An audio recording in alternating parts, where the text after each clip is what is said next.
Bismillahirrahmanirrahim. Okay, in last lecture we talked about the force energy, and particularly this graph which shows how the force energy varies with the change in the interatomic separation between atoms or ions.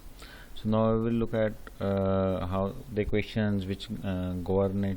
For example, here like we were talking about earlier, the net force is equal to attractive force is Fa plus repulsive force is Fr. So here the red line is the net force, this blue line is the attractive force, and the this greenish line is repulsive force. So red line is actually the sum of both forces. The repulsive force is going to be negative and attractive force is going to be positive. So overall the net force will be the sum of both. So if the sum of both is equal to 0, that means at this point in this condition the system is balanced. That means atoms are not getting closer to each other, neither they are getting far apart from each other. So इस condition पे atoms ना एक दूसरे के करीब आएंगे ना एक दूसरे दूर जाएंगे, क्योंकि ये बैलेंस कंडीशन है. नेट फोर्स जो है वो 0 है. ठीक है, तो यहाँ पे जो नेट फोर्स इस पॉइंट पे 0 है. मैंने आपको ये बताया था जहाँ जिस पॉइंट पे नेट फोर्स 0 होती है वो इंटरएटॉमिक सेपरेशन, उसको हम बॉन्ड लेंथ भी कहते हैं, और this will be the final distance between the nuclei of both atoms. इसे बॉन्ड लेंथ भी कहते हैं, इसे इंटरएटॉमिक सेपरेशन भी कहते हैं at the minimum energy level. ये देखें, इसी की एनर्जी लेवल जो है इसी पॉइंट के ऊपर कह सकते हैं कि मिनिमम है. जिस पॉइंट के ऊपर फोर्स 0 है उस पॉइंट के ऊपर एनर्जी लेवल जो है वो, देखिए यहाँ पे एनर्जी लेवल जो है वो यहाँ पे फोर्स 0 है तो यहाँ पे एनर्जी लेवल जो है वो मिनिमम है. ठीक है, तो you already know energy is the integration of the force with respect to distance dr. So अगर हम इस इंटीग्रेशन करें from r to infinity, from r to infinity, r to infinity इसलिए क्योंकि we assume that the atoms are at infinity distance from each other and then they are brought closer to each other to the distance r. r तक ही क्यों लेके आए, क्योंकि इससे करीब practically जाएगा नहीं ना एटम्स. ठीक है, सो r जो है वो बॉन्ड लेंथ है, r डिस्टेंस, r लेंथ जो यहाँ पे आई है. ठीक है, इन्फिनिटी से r तक जब ये सिस्टम आया है, सो दिस इज़ इन्फिनिटी से r तक जो सिस्टम आया, तो यहाँ पे जो इसकी इंटीग्रेशन होगी that will give the energy value that is evolved into the surrounding, या आप कह सकते हैं इसे बॉन्ड एनर्जी कह लें या नेट एनर्जी भी कह सकते हैं. ठीक है, and you already know net force is equal to attractive forces and repulsive forces, sum of both. So इस दोनों के वंस अगेन इंटीग्रेशन कर लें, then we can say that attractive energy plus repulsive energy, इन दोनों का जो summation होगी that will be the net energy. ठीक है, यही चीज़ यहाँ पे भी शो की हुई है. ठीक है, ये red line once again net energy line है. ठीक है, तो अट्रैक्टिव एनर्जी की अट्रैक्टिव फोर्स की वजह से नेगेटिव एनर्जी हम टर्म ले रहे हैं वहाँ से, और रिपल्सिव एनर्जी रिपल्सिव फोर्स से रिपल्सिव एनर्जी की भी टर्म ले रहे हैं. ठीक है, इन दोनों के जो सम करने से जो नेट एनर्जी बनेगी दैट इज़ द, जो रेड लाइन नज़र आ रही है that is the energy of the system. ठीक है, तो एनर्जी ऑफ द सिस्टम यहाँ पे मिनिमम है, सो इट मीन यहाँ पे सिस्टम स्टेबल होगा, क्योंकि जनरल थर्मोडायनामिकली आपको ऑलरेडी पता है कि सिस्टम जो मोस्ट स्टेबल होता है वो लोएस्ट एनर्जी सिचुएशन में होता है. ठीक है, जब सिस्टम की एनर्जी लोएस्ट होगी तो थर्मोडायनामिकली स्टेबल होगा. ठीक है, तो इसे हम इस तरह छोटी सी इक्वेशन है जिससे हम कैलकुलेट कर सकते हैं.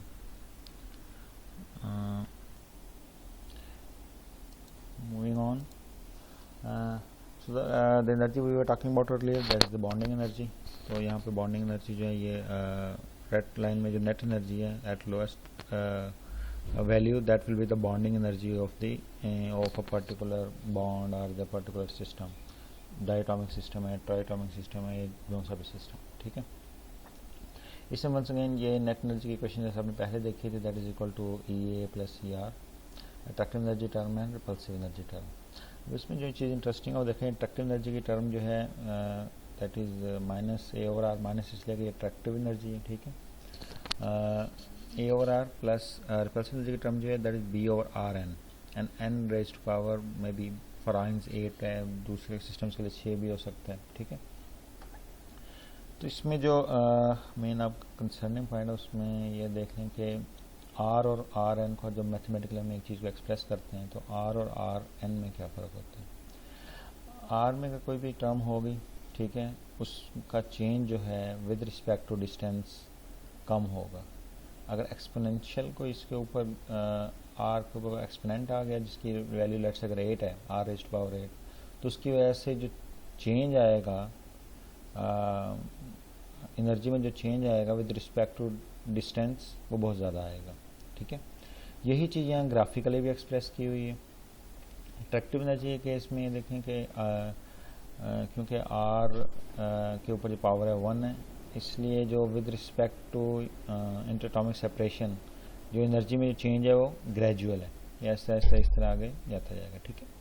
लेकिन R की वैल्यू लेट से अगर 8 है, R रेज़्ड टू पावर 8, तो जो चेंज है अर्थात इंटरएटॉमिक सेपरेशन में, इंटरएटॉमिक सेपरेशन के अंदर जो होने की वजह से जो एनर्जी में चेंज आ रहा है वो देखें बहुत समझ लें शार्प है या क्विक है, और बहुत जल्दी जो है एनर्जी की वैल्यू डिमिनिश हो जाती है, या कन्वर्सली देखें तो बहुत जल्दी एनर्जी की वैल्यू बहुत ज़्यादा बढ़ जाती है, ठीक है, जब एक्सपोनेंशियल वैल्यू यहाँ पे गिवन हो, ठीक है।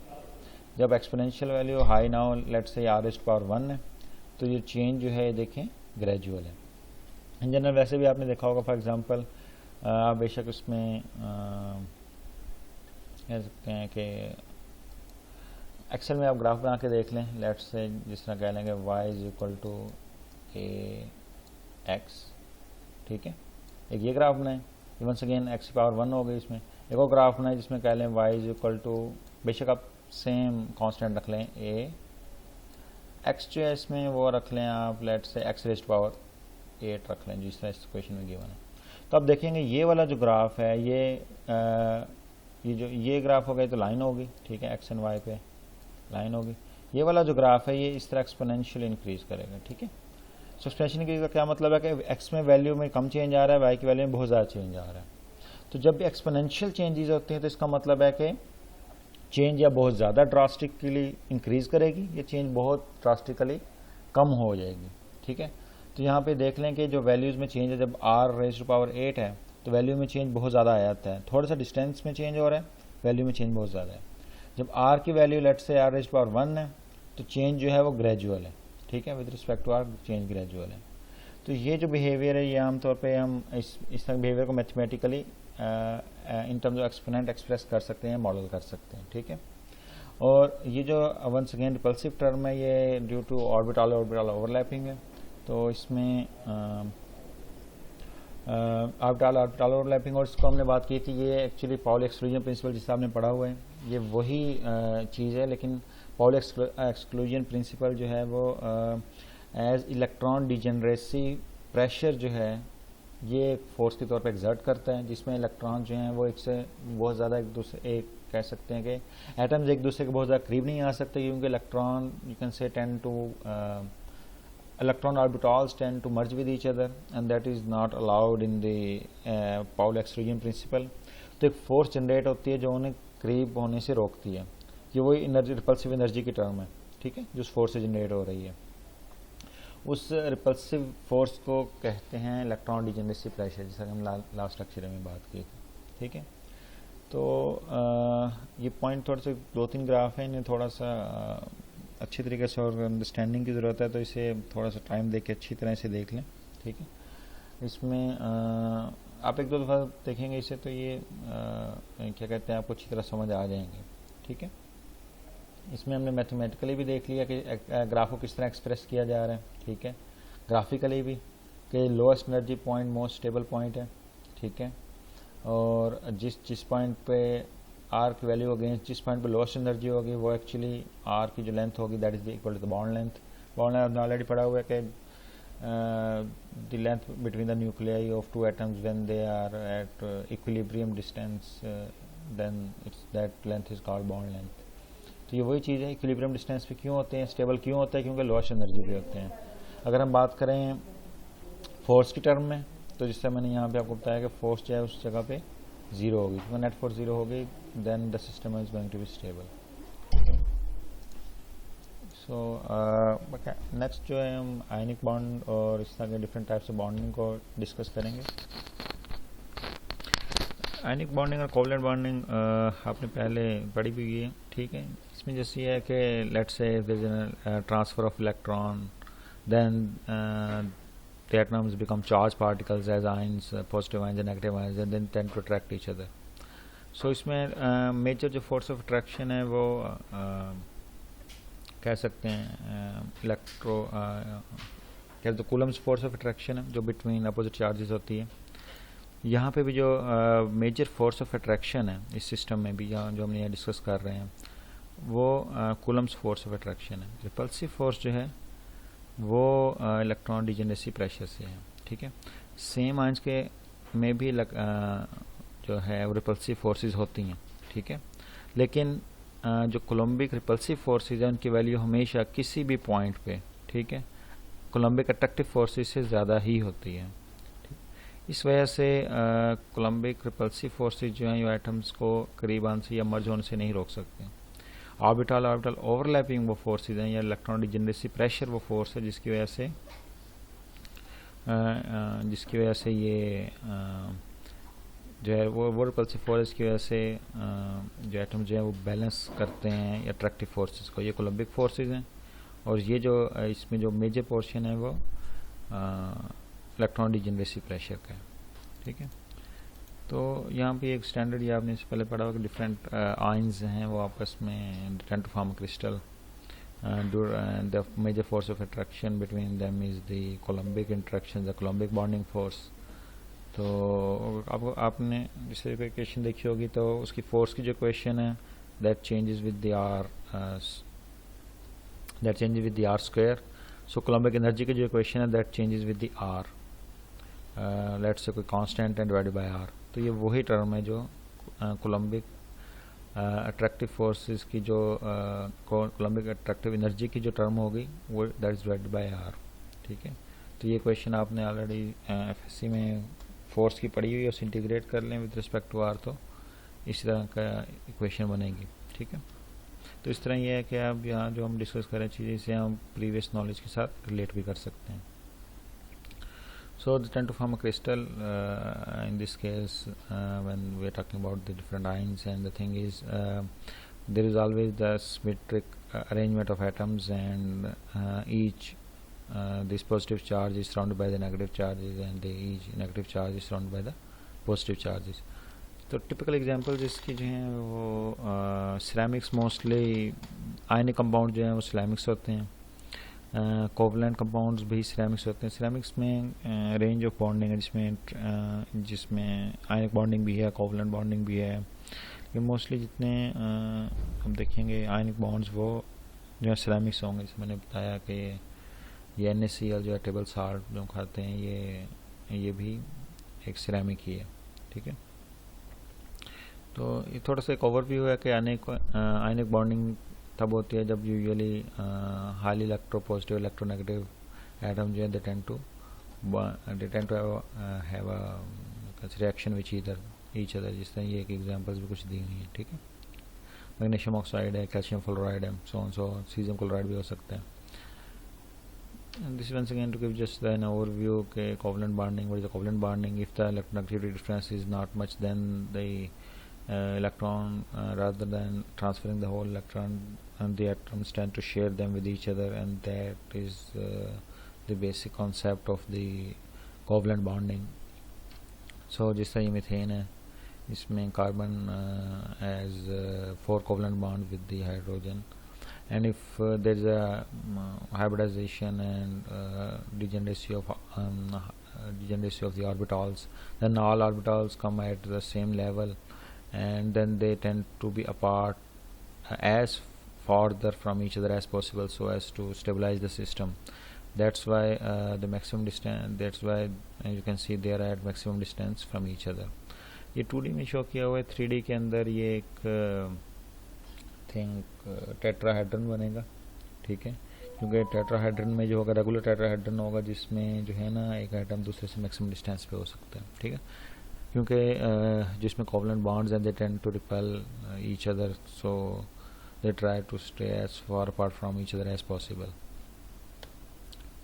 सो अगर हम दोनों आयनिक बॉन्ड और कोवलेंट बॉन्ड को एक जो ये टर्म्स हैं ये क्वालिटेटिव टर्म्स हैं, ठीक है। इन दोनों मटेरियल्स की प्रॉपर्टीज़ काफ़ी डिफरेंट होती हैं, जिस तरह ऑर्गेनिक मटेरियल्स की सिरेमिक की साल्ट्स बहुत डिफरेंट प्रॉपर्टीज़ हैं, ठीक है।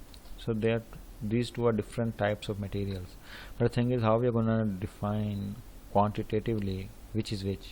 So इसके लिए हम quantitative वैल्यूज़ फाइंड करने के लिए हम समझ एक फार्मूला डेवलप किया गया, ठीक है, जिसमें percent ionic character is equal to 1 minus exponential E raised to power minus, this is the difference in the electronegativities, उसका स्केल कर लें, दैन डिवाइडेड बाय 4। इसका स्केल आमतौर पे इलेक्ट्रोनेगेटिविटी का 4 या 4.1 तक भी है, लेकिन 4 पे आमतौर पे इसे जैसा CGP आउट ऑफ 4 ग्रेड होता है, इसी तरह इलेक्ट्रोनेगेटिविटीज़ भी आउट ऑफ 4 डिफाइन की जाती हैं, ठीक है। So the difference between the electronegativity of two elements of which the compound is formed, तो उनका दो जो एलिमेंट्स हैं उनका डिफरेंस लेके उसका स्क्वायर ले लें, ठीक है, डिवाइड बाय 4 और इसे 100 से मल्टीप्लाई कर लें to get the percentage.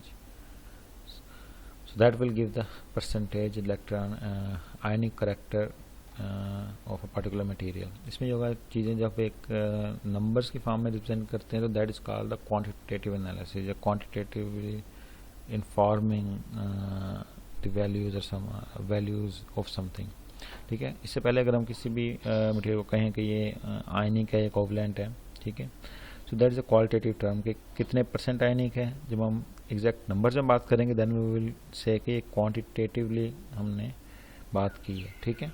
So these two things are different from each other. Now we can look at one example, ठीक है। For example magnesium oxide, तो मैग्नीशियम की जो इलेक्ट्रोनेगेटिविटी है दैट इज़ 1.2, इसी तरह जो ऑक्सीजन की है that is 3.5. So how are we going to find out the ionic character? We just simply we subtract one from the other, then we square it, divided by 4. यहाँ पे आप देखिएगा कि यहाँ पे नेगेटिव है, ठीक है। तो इसे जब आप सॉल्व करेंगे so this will give the value of 73.4% ionic, which means this because it's 73.4% ionic, it means that this particular compound is predominantly ionic compound, okay.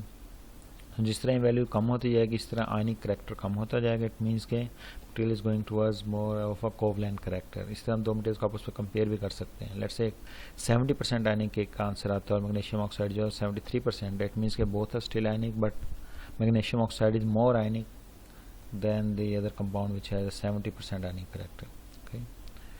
So this is the lecture for today, thank you.